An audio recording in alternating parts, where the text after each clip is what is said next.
Hello, Johan. Ang taas-taas na ng posisyon ko. Naliliitan ka pa ba sa akin? O hindi mo lang maamin na wala kang kwentang tao? Na wala kang kwentang asawa? Na inutil ka at hanggang dyan ka na lang at hindi mo kayang tanggapin yun. Hindi kayang tanggapin ng pride mo yun.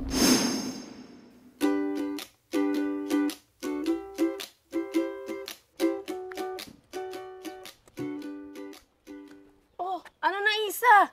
Confirmation mo lang inaantay namin kung sasama ka ba ng Baguio o hindi.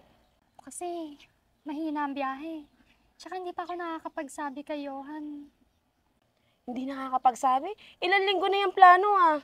Pasensya nyo na. Yaan mo sa susunod. Babawi naman ako sa inyo pag lumakas-lakas yung biyahe ng jeep. Alam mo Isa, lagi ka na lang hindi sumasama sa barkada eh. Lagi ka na lang naiiwanan sa mga lakad natin. Laging sasabihin mo, itatry mo, hindi ka naman sumasama. Kung nakinig ka lang kasi sa amin eh, na wag patulan yung lalaking yan na wala namang pinag-aralan, di sana hindi ganan yung buhay mo. Hindi simpleng pagkain nga sa labas, di ka pa rin payagan, hindi ka mabigyan. Kung gumaya ka lang sa akin oh, ang ganda ng trabaho ng asawa ko, engineer sa ibang bansa, eh may mga nanliligaw din naman sa'yo dati na maayos yung buhay. Hindi ko alam kung anong nagustuhan mo sa lalaking yan. Tanga-tanga mo kasi eh. Eh kasi bes, ang dami rin naman kasi ng priorities eh. Tsaka okay naman ako sa gantong sistema, sanay na ako. Lahat ng barkada natin, ikaw lang yung ganan yung buhay mo. Sige na, gagawin ko ng paraan. Mamaya, kausapin ko si Johan. Ewan ko sa'yo. Sige, antayin na lang namin tawag mo ha. Sige. Ay ka na lang napapag-iwanan. Sige na, kausapin mo yun ng ayos ha. Sige, ingat. Naku.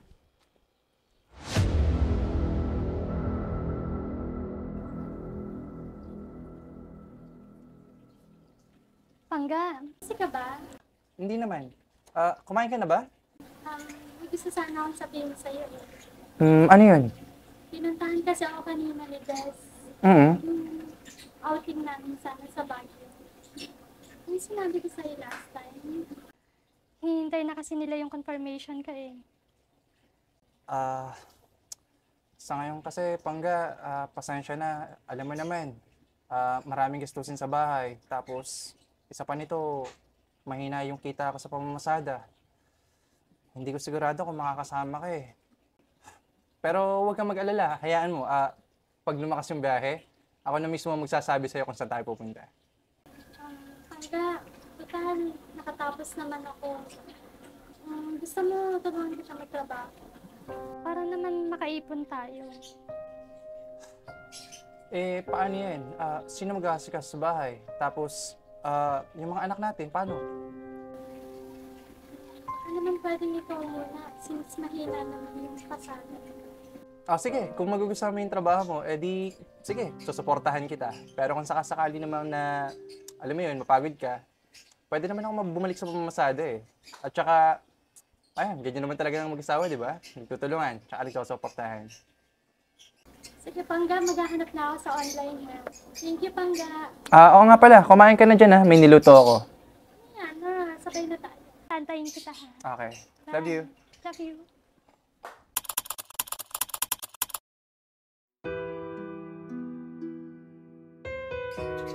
Johan! Johan! Pangga. Papasok na ako sa trabaho. Yung mga bata, asikasuhin mo ha.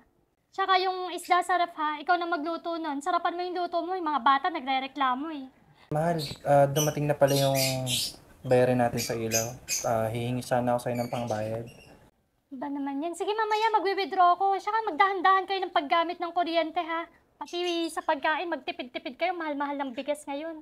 Lakas-lakas mong lumamon. Alam niyo naman ako ang nagtatrabaho dito. Pagod na ako kakatrabaho. Halos magkando kukuba na ako. Tapos hindi man lang kayo makatulong dito pagtitipid ng pagkain. Ano ba ang mahal-mahal ng bigas? Pasensya na, Pangga. Pero di ba ikaw naman din nagsabi na ikaw yung magtatrabaho? Kung napapagod ka, palit na lang ulit tayo. Ako na lang ulit yung mamamasada. Para kahit papaano, nagagampanan mo yung gawain mo dito sa bahay. Sa tingin mo ba, mas gugustuhin ko pang bumalik sa dati nating buhay? Kung ano lang yung iabot mo, yun lang ang pagkakasyahin ko.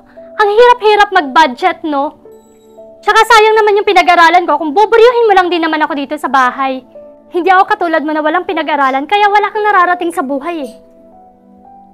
Masyado kang mababa. Diyan ka na, papasok na ako sa trabaho.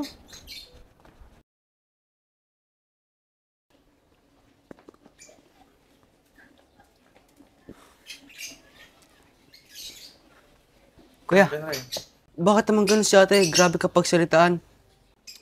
Hayaan mo na siya. Siguro pagod lang sa trabaho, kaya ganun. Kuya, kahit pagod, dapat hindi ka ginaganon. Baka nakakalimutan ng babae nyo na nung ikaw may trabaho, bigay mo luho, pati pa kailangan nun. Tapos ngayon na wala ka ng trabaho, hanggang pinatigil ka nun. Kakayanin ka lang. Basta, tandaan mo na hindi ba siya nang tinapos para alipustahin ka ng asawa mo. Okay lang. Tsaka nasanay na naman din ako. Baka marami lang siyang iniisip sa trabaho niya, kaya ganun. Baka nakakalimutan mo na padre de pamilya ka. Kaya, kahit anong gawin niya, okay lang sa'yo. At tsaka, oo nga pala. Sige na. Ayusin natin yung motor mo habang may oras pa ako. Yung nga pala, kuya, tara. Papatulong nga pala ako sa'yo.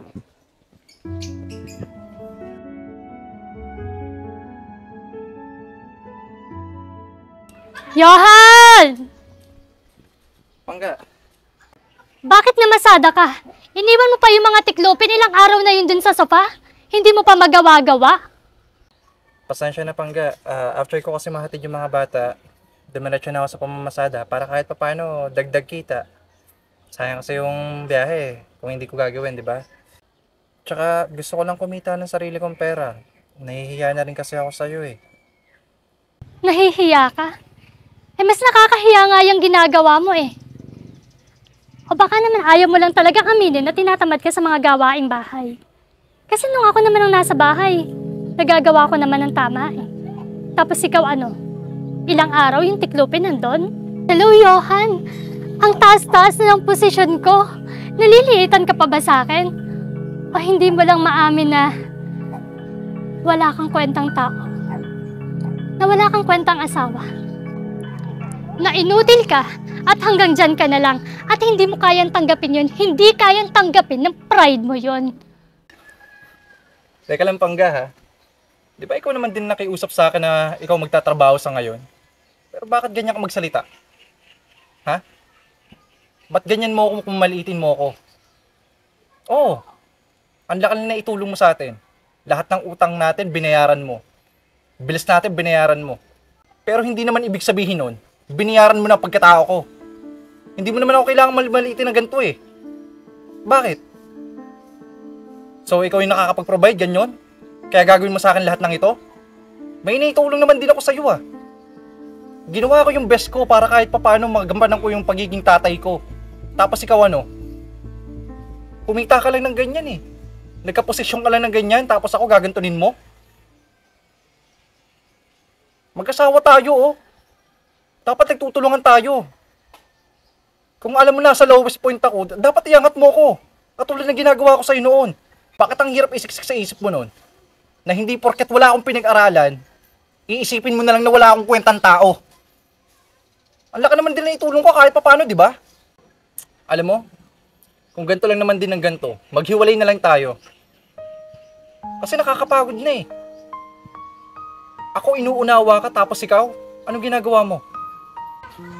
Tingnan na lang natin kung sinong nawalan.